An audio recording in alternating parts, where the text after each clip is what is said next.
Thanks for being with us today for this, your daily 180 Bible study. We're wrapping up a discussion of James chapter 1, verse 5. If anyone lacks wisdom, let him ask of God, who gives to all liberally and without reproach. Verse 6 says, but let him ask in faith with no doubting, for he who doubts is like a wave of the sea, driven and tossed by the wind. Aimless motion, maybe a lot of motion, but it's aimless if we don't have a great faith, a courageous faith. There's a lot of people in the Bible that are examples of great faith. And when we look in Hebrews chapter 11 in verse number 34, we read about those who quenched the violence of fire. And when I think about that, I think about three Hebrew boys that had been given Babylonian names, Shadrach, Meshach, and Abednego. They refused to bow down to the image of Nebuchadnezzar that he had erected. And it was the decree of Nebuchadnezzar that when the music played, everyone was to bow down to this gold image that Nebuchadnezzar had erected, and they refused to do it.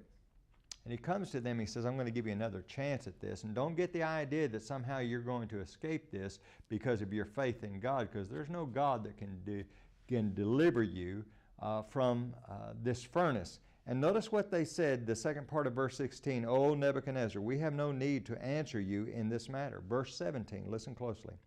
If that is the case, our God whom we serve is able to deliver us from the burning, fiery furnace. And he will deliver us from your hand, O king.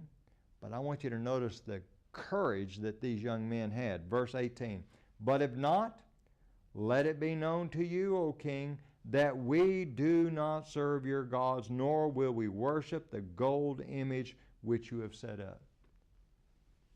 We need to have that kind of courageous faith. We're not going to follow the ways of the world. We're not going to think like the world. We're not going to do the things that the world does. And you know what? We believe with all our heart that the Bible says we'll have the best life possible. Now, the world may not understand that. At times we may not understand that. But we're going to trust God and we're going to trust His Word no matter what. To take that kind of stand demands courageous faith. What a wonderful thing that we're able to look at these three young men at their example and realize, you know what, if we want to understand life and really understand the meaning of life and have wisdom from God, we need to have that kind of courageous faith in our life. Thank you so much for being with us today, and join us next week for your daily 180 Bible study.